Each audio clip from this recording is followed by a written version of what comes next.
ನಮಸ್ತೆ ಬಂಧುಗಳೇ, ಗೋವಿಂದ ಸವಿರುಚಿ GVR all-round ಚಾನಲನ್ನು ಸಬ್ಸ್ಕ್ರೈಬ್ ಮಾಡ್ಕೊಳ್ಳಿ. ಹೊಸ ವಿಡಿಯೋಗಳಿಗಾಗಿ ಬೆಲ್ ಐಕನ್ನ ಪ್ರೆಸ್ ಮಾಡಿ. ಇವತ್ತು ನಾವು ಆರೋಗ್ಯಕರವಾಗಿರುವಂಥ ತುಂಬ ರುಚಿಯಾಗಿರುವ ಸರಳವಾದ ವಿಧಾನದಲ್ಲಿ ಎರಡು ರೀತಿಯ ಗರಿ ಆಗಿರುವಂಥ ಸ್ನ್ಯಾಕ್ಸನ್ನು ಯಾವ ರೀತಿ ಮಾಡೋದಂತ ತೋರಿಸ್ಕೊಡ್ತಾ ಇದ್ದೀನಿ. ಸ್ಕಿಪ್ ಮಾಡದೆ ಪೂರ್ತಿ ವಿಡಿಯೋನ ನೋಡಿ. ಬನ್ನಿ ರೆಸಿಪಿ ಶುರು ಮಾಡೋಣ. ಮೊದಲನೇದಾಗಿ ಒಂದು ಮಿಕ್ಸಿಂಗ್ ಬೌಲ್ನಲ್ಲಿ ಅರ್ಧ ಕಪ್ಪಿನಷ್ಟು ಗೋಧಿ ಹಿಟ್ಟು ಹಾಕೊಂಡೆ, 1 ಸ್ಪೂನಷ್ಟು ಹುರಗಡಲೆ ಪೌಡ್ರ, 1 ಸ್ಪೂನಷ್ಟು ಅಕ್ಕಿ ಹಿಟ್ಟು, 1 ಸ್ಪೂನಷ್ಟು ಜೋಳದ ಹಿಟ್ಟು,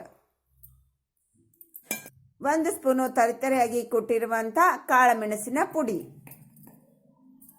1 ಸ್ಪೂನು ಧನಿಯಾ ಪೌಡರ್, ಸ್ವಲ್ಪ ಹಿಂಗನ್ನು ಹಾಕೊಂಡು ನೀಟಾಗಿ ನಾವಿದನ್ನ ಮಿಕ್ಸ್ ಮಾಡ್ಕೊಳ್ಳೋಣ. ತುಂಬ ಅಂದರೆ ತುಂಬಾನೇ ಸರಳವಾದ ವಿಧಾನ ಮಾಡೋದು, ತುಂಬ ರುಚಿಯಾಗಿರುತ್ತೆ ಬಂದರೆ ಒಂದೇ ಒಂದು ಸಾರಿ ಟ್ರೈ ಮಾಡಿ. ಯಾರೆಲ್ಲ ಸಬ್ಸ್ಕ್ರೈಬ್ ಮಾಡ್ಕೊಂಡಿಲ್ಲ ಸಬ್ಸ್ಕ್ರೈಬ್ ಮಾಡ್ಕೊಳ್ಳಿ, ಸಬ್ಸ್ಕ್ರೈಬ್ ಮಾಡ್ಕೊಂಡವರು ಒಂದು ಲೈಕ್ ಕೊಡ್ರಿ. ಅರ್ಧ ಸ್ಪೂನಷ್ಟು ಜೀರಿಗೆ, ಸ್ವಲ್ಪ ಅಜವಾನವನ್ನು ಹಾಕ್ಕೊಂಡು ಇದನ್ನು ಸ್ವಲ್ಪನೇ ನೀರು ಹಾಕಿ ಕಲಿಸ್ಬೇಕು. ಅಜವಾನ ಹಾಕೋದ್ರಿಂದ ಟೇಸ್ಟು ಚೆನ್ನಾಗಿರುತ್ತೆ, ನಮ್ಮ ಡೈಜೆಷನ್ ಕೂಡ ತುಂಬಾನೇ ಒಳ್ಳೆಯದು ಬಂಧುಗಳೇ. ಹಾಗಾಗಿ ಮಿಕ್ಸ್ ಮಾಡದೆ ಅಜವಾನವನ್ನು ಸೇರಿಸ್ಕೊಳ್ಳಿ.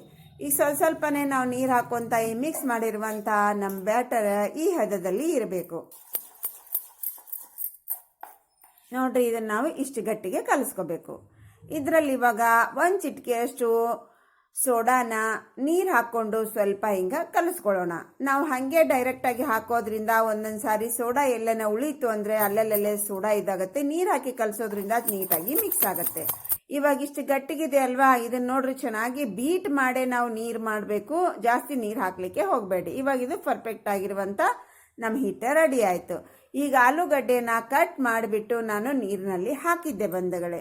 ಅದನ್ನು ಸ್ವಲ್ಪ ನೀರಿನ ತೇವಾಂಶನ ಬಟ್ಟೆ ಮೇಲೆ ಒರೆಸ್ಕೊಂಡು ಆಲ್ರೆಡಿ ನಾ ಬಿಸಿ ಮಾಡಿ ಇಟ್ಟಿರುವ ಎಣ್ಣೆಯಲ್ಲಿ ಹೀಗೆ ಆಲೂಗಡ್ಡೆನ ಹಿಟ್ಟಿನಲ್ಲಿ ಹಾಕಿ ಎರಡೂ ಕಡೆ ಡಿಪ್ ಮಾಡಿ ಆರಾಮಾಗಿ ಹೀಗೆ ನಾವು ಬಿಡಬಹುದು. ಈಗ ಲೋ ಟು ಮೀಡಿಯಂ ಫ್ಲೇಮಲ್ಲೇ ಚೆನ್ನಾಗಿ ಎರಡೂ ಕಡೆ ಹೊಂಬಣ್ಣ ಬರುವ ಹಾಗೆ ಇದನ್ನು ನಾವು ಫ್ರೈ ಮಾಡ್ಕೋಬೇಕು. ಇವಾಗ ತನ್ನಿಂದ ತಾನೇ ಮೇಲೆ ಎದ್ದು ಬಂತು ಅಂದಾಗ ಇದನ್ನು ನಾವೀಗ ಹೊಳ್ಳಿಸಿ ಹಾಕೋಬೇಕು ಬಂಧುಗಳೇ. ನಿಮಗೆ ಕರಿಲಿಕ್ಕೆ ಎಷ್ಟು ಎಣ್ಣೆ ಬೇಕೋ ಅಷ್ಟು ಎಣ್ಣೆ ಹಾಕೊಂಡ್ರೆ ಸಾಕು.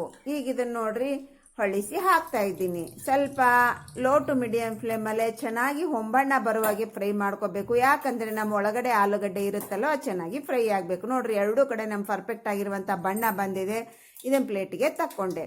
ನಿಮಗೆ ಹೀಗೆ ಬಿಡೋದು ಕಷ್ಟ ಅನಿಸಿದ್ರೆ, ನಿಮ್ಮ ಕೈ ಏನಾದರೂ ಎಣ್ಣೆ ತಗಲ್ತಿದೆ ಅಂತ ಭಯ ಆಗ್ತಾ ಇದ್ರೆ ನೀವು ಸ್ಪೂನಿನಿಂದ ಕೂಡ ಹೀಗೆ ಬಿಡಬಹುದು. ಆರಾಮಾಗಿ ಒಂದು ಆಲೂಗಡ್ಡೆನ ತಗೊಂಡು ಹಿಟ್ಟಿನಲ್ಲಿ ಎರಡೂ ಕಡೆಗೆ ಡಿಪ್ ಮಾಡಿ ಆರಾಮಾಗಿ ಬಿಟ್ಟರೆ ಯಾವ ಟೆನ್ಷನ್ ಇಲ್ಲ, ಭಯ ಇಲ್ಲ ಬಂಧುಗಳೇ.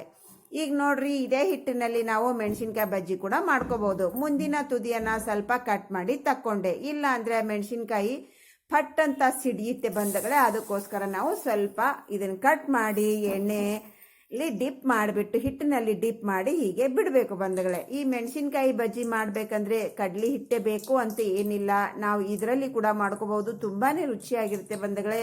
ನಾವು ಕಡ್ಲಿ ಹಿಟ್ಟು ಉಪಯೋಗಿಸ್ತಾನೆ ಯಾವ ರೀತಿಯಾಗಿ 2 ರೀತಿಯ ಸ್ನ್ಯಾಕ್ಸ್ ಮಾಡೋದನ್ನ ತೋರಿಸ್ಕೊಡ್ತಾ ಇದ್ದೀನಿ. ಆರೋಗ್ಯಕರವಾಗಿರುವಂಥ ರೆಸಿಪಿ ಬಂಧುಗಳೇ, ತಪ್ಪದೇ ಒಂದ್ಸಾರಿ ಟ್ರೈ ಮಾಡ್ಕೊಳ್ರಿ. ಇದನ್ನು ಕೂಡ ಎರಡೂ ಕಡೆ ನಾವು ನೀಟಾಗಿ ಗರಿ ಆಗೋವರೆಗೆ ಫ್ರೈ ಮಾಡಿಕೊಂಡು ಇದನ್ನ ಒಂದು ಪ್ಲೇಟಿಗೆ ತೆಗಿತಾ ಇದ್ದೀವಿ. ನೋಡ್ರಿ ಎಷ್ಟು ಗರಿ ಆಗಿದೆ ಅಂತ, ತುಂಬಾನೇ ಸಖತ್ತಾಗಿರುತ್ತೆ ಬಂಧುಗಳೇ. ಇದು ಯಾರಿಗೂ ಗೊತ್ತಾಗಲ್ಲ ನಾವು ಗೋಧಿ ಹಿಟ್ಟಿನಿಂದ ಮಾಡಿವಿ ಅಂತ, ಅಷ್ಟು ರುಚಿಯಾಗಿರುತ್ತೆ. ನಾವು ಕಡಲೆ ಹಿಟ್ಟಿನಿಂದ ಮಾಡಿರೋಕ್ಕೂ ಇದಕ್ಕೂ ಕೂಡ ಏನು ವ್ಯತ್ಯಾಸ ಅನ್ಸಲ್ಲ ಬಂಧುಗಳೇ. ಅದು ಆರೋಗ್ಯಕರವಾಗಿರುವಂಥ ರೆಸಿಪಿ ಇದು. ಈಗ ನೋಡ್ರಿ, ಈಗ ನಾವು ದೊಡ್ಡ ಮೆಣಸಿನ್ಕಾಯಿ ಇದ್ರೂ ಕೂಡ ಯಾವ ರೀತಿಯಾಗಿ ನಾವು ಡಿಪ್ ಮಾಡಿ ಬಿಡಬೇಕು ಅನ್ನೋದನ್ನು ಕೂಡ ತೋರಿಸ್ತಾ ಇದ್ದೀವಿ. ನೋಡ್ರಿ, ಇದು ಎಷ್ಟು ದೊಡ್ಡದಿದೆ ನೋಡ್ರಿ. ಆದ್ರೂ ನಾವು ಸ್ವಲ್ಪ ಎಣ್ಣೆಯಲ್ಲಿ, ಜಾಸ್ತಿ ಎಣ್ಣೆ ಕೂಡ ಇಲ್ಲ. ಇವಾಗ ನಾವು ಪಕೋಡ ಫ್ರೈ ಮಾಡ್ಕೊಂಡಿವಲ್ವಾ, ಈ ಮಿಕ್ಕಿದ ಎಣ್ಣೆಯಲ್ಲಿನೇ ನಾನು ಮಿರ್ಚಿ ಬಜ್ಜಿ ನಾನು ತೋರಿಸ್ತಾ ಇದ್ದೀನಿ. ಈಗ ನೋಡ್ರಿ, ಭಾಳ ದೊಡ್ಡದಿದೆ ನಮಗೆ, ಆ ಕಡೆ ಈ ಕಡೆಗೆ ಅಷ್ಟು ದೊಡ್ಡದು ಕೂಡಲ್ಲ. ಈಗ ಒಂದರಲ್ಲಿ 2 ಭಾಗ ಮೆಣಸಿನ್ಕಾಯಿ ಮಾಡ್ಕೊಂಡು ನಾವೀಗೆ ಬಿಡಬಹುದು ಬಂಧುಗಳೇ. ಚೆನ್ನಾಗಿರುತ್ತೆ, ತುಂಬಾನೇ ಗರಿ ಆಗಿರುತ್ತೆ. ಎಷ್ಟು ಹೋಲ್ಸ್ ಇದೆ ನೋಡಿ, ಸಖತ್ತಾಗಿದೆ ಬಂಧುಗಳೇ. ಟೇಸ್ಟ್ ಅಂತೂ ಅದ್ಭುತವಾಗಿದೆ. ಒಂದೇ ಒಂದ್ಸಾರಿ ಟ್ರೈ ಮಾಡಿ. ನಿಮ್ಗೆ ಹೆಂಗೆ ಬಂತು ಅನ್ನೋದನ್ನ ಕಮೆಂಟ್ ಸೆಕ್ಷನ್ನಲ್ಲಿ ತಿಳಿಸೋದನ್ನ ಮರಿಬೇಡಿ. ಇವತ್ತು ಯಾರು ನನ್ನ ರೆಸಿಪಿ ನೋಡ್ತಾ ಇದ್ದೀರಾ, ಇಷ್ಟ ಆದರೆ ಸಬ್ಸ್ಕ್ರೈಬ್ ಮಾಡ್ಕೊಡ್ರಿ. ನೋಡ್ರಿ, ಎಷ್ಟು ಪರ್ಫೆಕ್ಟ್ ಆಗಿರುವಂಥ ನಮ್ಮ ಮಿರ್ಚಿ ಬಜ್ಜಿ ರೆಡಿ ಆಯಿತು. ನೋಡ್ರಿ, ನೋಡ್ಲಿಕ್ಕೆ ಎಷ್ಟು ಸುಂದರವಾಗಿದೆ ನೋಡ್ರಿ, ಸಖತ್ತಾಗಿದೆ ಅಲ್ವಾ. ಅಷ್ಟೇ ಕ್ರಿಸ್ಪಿ ಆಗಿರುತ್ತೆ ಬಂಧುಗಳೇ, ರುಚಿ ಕೂಡ ತುಂಬಾನೇ ಇದೆ. ಮತ್ತೆ ಹೇಳ್ತಾ ಇದ್ದೀನಿ, ಒಂದು ಅರ್ಧ ಕಪ್ ಗೋಧಿ ಇಟ್ಟಿದ್ರೆ ಸಾಕು, ನಾವು ಈ ರೆಸಿಪಿಯನ್ನ ಮಾಡ್ಕೋಬಹುದು. ನೋಡ್ರಿ ಎಷ್ಟು ಹೋಲ್ಸ್ ಇದೆ, ಆಹಾಹಾ ಸಖತ್ತಾಗಿದೆ ಬಂಧುಗಳೇ. ನೋಡ್ರಿ, ಗರಿ ಗರಿ ಆಗಿರುತ್ತೆ, ತಿಂತಾ ಇದ್ರೆ ತಿಂತಾನೇ ಇರಬೇಕು ಅನಿಸುತ್ತೆ. ಇವಾಗ ನಾವು ಸ್ನ್ಯಾಕ್ಸ್ ಮಾಡಬೇಕು, ನಾವು ವಡಾ ಪಕೋಡ ತಿನ್ಬೇಕಂದ್ರೆ ಕಡಲೆ ಹಿಟ್ಟು ಬೇಕು ಅಂತ ಇಲ್ಲ. ಕಡಲೆ ಸ್ವಲ್ಪ ಕೂಡ ಉಪಯೋಗಿಸ್ತೇನೆ ನಾವು ಇಷ್ಟು ಸೂಪರ್ ಆಗಿರುವಂಥ, ಅಷ್ಟೇ ರುಚಿಯಾಗಿರುವಂಥ, ನೋಡ್ರಿ ನೋಡ್ಲಿಕ್ಕೆ ಕೂಡ ಎಷ್ಟು ಸುಂದರವಾಗಿದೆ ಅಂತ. ನೋಡ್ರಿ ಇದನ್ನ ನೋಡಿದ್ರೆ ನಿಮಗೆ ಗೊತ್ತಾಗುತ್ತೆ ಎಷ್ಟು ಪರ್ಫೆಕ್ಟ್ ಆಗಿ ಬಂದಿದೆ ಅಂತ. ಅಷ್ಟು ಗರಿ ಗರಿ ಆಗಿರುತ್ತೆ. ಇವಾಗ ಒಳಗಿಂದ ಕೂಡ ನಾನು ಕಟ್ ಮಾಡಿ ತೋರಿಸ್ತೀನಿ ನೋಡ್ರಿ, ಆಲೂಗಡ್ಡೆ ಎಷ್ಟು ನೀಟಾಗಿ ಬೆಂದಿದೆ ಅಂತ ನಿಮಗೆ. ನೋಡ್ರಿ ಹಿಟ್ಟು ಕೂಡ ನಮಗೆ ಜಾಸ್ತಿ, ಮೇಲೆ ಕೂಡ ಜಾಸ್ತಿ ಹಿಟ್ಟಿಲ್ಲ ಬಂದಗಳ, ಒಂದು ಲೇಯರ್ ಹಿಟ್ಟು ತಗಲ್ಕೊಂಡಿದೆ. ಆದರೆ ಒಳಗಡೆ ಆಲೂಗಡ್ಡೆ ಸೂಪರ್ ಆಗಿ ಪರ್ಫೆಕ್ಟ್ ಆಗಿ ಬೆಂದಿದೆ ನೋಡ್ರಿ. ಈಗ ಇದು ಮಿರ್ಚಿ ಬಜ್ಜಿ ತೋರಿಸ್ತೀನಿ ನೋಡ್ರಿ, ಸೌಂಡ್ ಕೇಳ್ರಿ. ನೋಡ್ರಿ ಹೋಲ್ಸ್ ನೋಡ್ರಿ ಯಾವ ಥರ ಇದೆ ಅಂತ. ನೋಡ್ರಿ ಕೇಳಿದ್ರಲ್ವಾ ಎಷ್ಟು ಗರಿ ಗರಿ ಆಗಿದೆ ಅಂತ. ಈಗ ಕಟ್ ಮಾಡಿ ತೋರಿಸ್ತೀನಿ ನೋಡ್ರಿ ನಿಮಗೆ. ವಾವ್ ನೋಡ್ರಿ ಎಷ್ಟು ನೀಟಾಗಿ ಕಟ್ ಆಯಿತು. ತಿಂದು ಕೂಡ ತೋರಿಸ್ತೀನಿ, ಸೌಂಡ್ ಕೇಳ್ರಿ. ಕೇಳಿದ್ರೋದಿಲ್ರಿ ಸೌಂಡು? ತುಂಬಾ ರುಚಿಯಾಗಿರುತ್ತೆ ಬಂದಾಗ, ಅಷ್ಟೇ ಗರಿ ಗರಿ ಆಗಿರುತ್ತೆ. ಹೇಗೆ ಮಾಡ್ಬೇಕಂತ ಅರ್ಥ ಆಯ್ತಲ್ವಾ ಬಂದಗಳೇ? ಒಂದೇ ಒಂದು ಸಾರಿ ಟ್ರೈ ಮಾಡಿರಿ. ಇವತ್ತು ಯಾರು ನನ್ನ ಹೊಸ್ದಾಗಿ ವಿಸಿಟ್ ಕೊಟ್ಟಿದ್ದೀರಾ, ಇಷ್ಟ ಆದರೆ ಬಂದು ಸರ್ಕಲ್ಗೆ ಶೇರ್ ಮಾಡಿರಿ, ಸಬ್ಸ್ಕ್ರೈಬ್ ಮಾಡಿಕೊಡ್ರಿ, ಒಂದು ಲೈಕ್ ಕೊಡೋದನ್ನು ಮರಿಬೇಡ್ರಿ. ಇವತ್ತಿನ ರೆಸಿಪಿಯನ್ನು ಮುಗಿಸೋಣ, ಇನ್ನೊಂದು ರೆಸಿಪಿಯಲ್ಲಿ ಸಿಗೋಣ. Thanks for watching, bye.